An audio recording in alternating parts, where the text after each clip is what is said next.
ಎಲ್ರಿಗೂ ನಮಸ್ಕಾರ. ನಾನಿವತ್ತು ಸಿಂಪಲ್ ಆದ ಒಂದು ಮೊಟ್ಟೆ ಸಾರು ಮಾಡ್ತಾ ಇದ್ದೇನೆ. ಇದನ್ನು ಮಾಡಲಿಕ್ಕೆ ಮೊದಲಿಗೆ ಅರ್ಧ ಟೇಬಲ್ ಸ್ಪೂನ್ ಉಪ್ಪು, ಅರ್ಧ table spoon chilli flakes, 1 tea spoon ಅರಶಿನ, 1 ಟೀ ಸ್ಪೂನ್ ಕಾಳು ಮೆಣಸಿನ ಹುಡಿ 3 ಮೊಟ್ಟೆಗೆ ಹಾಕಿ ಚೆನ್ನಾಗಿ ಮಿಕ್ಸ್ ಮಾಡ್ಕೊಳ್ತಿದ್ದೇನೆ.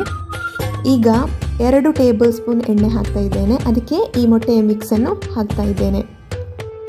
ಸ್ಲೋ ಫ್ಲೇಮಲ್ಲಿ ಇಟ್ಟು ಹೀಗೆ ಮಾಡ್ತಾ ಇರಬೇಕು.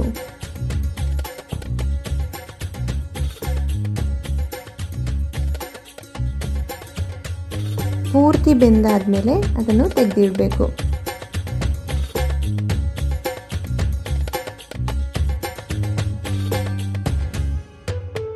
ನಂತರ 1 ಟೇಬಲ್ ಸ್ಪೂನ್ ಕೊತ್ತಂಬರಿ ಹುಡಿ, ಅರ್ಧ ಟೇಬಲ್ ಸ್ಪೂನ್ ಜೀರಿಗೆ ಹುಡಿ, 1 ಟೇಬಲ್ ಸ್ಪೂನ್ ಗರಂ ಮಸಾಲೆ, ಚಿಟಿಕೆ ಅರಶಿನ, 1 ಟೇಬಲ್ ಸ್ಪೂನ್ ಕಾಳು ಮೆಣಸಿನ ಹುಡಿ, ಉಪ್ಪು, kasuri methi, 1 cup tomato puree, ಅರ್ಧ ಕಪ್ ಈರುಳ್ಳಿ ಪೇಸ್ಟ್, ಕರಿಬೇವು.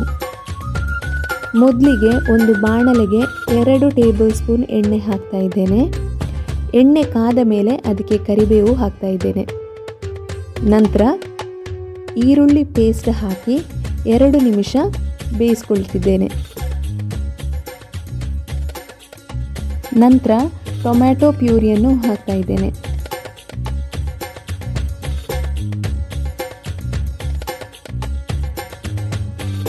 ನಂತರ ಎಲ್ಲ ಮಸಾಲೆಗಳನ್ನು ಹಾಕಿ ಚೆನ್ನಾಗಿ ಮಿಕ್ಸ್ ಮಾಡ್ಕೊಳ್ತಿದ್ದೇನೆ.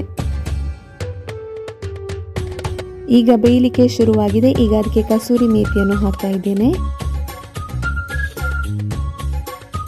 ನಂತರ ಈ ಮೊಟ್ಟೆಯನ್ನು ಹಾಕಿ 2 ನಿಮಿಷ ಬೇಯಿಸಿದರೆ ಸಿಂಪಲ್ ಆದ ಹಾಗೆಯೇ ಟೇಸ್ಟಿಯಾದ ಮೊಟ್ಟೆ ಸಾರು ರೆಡಿ.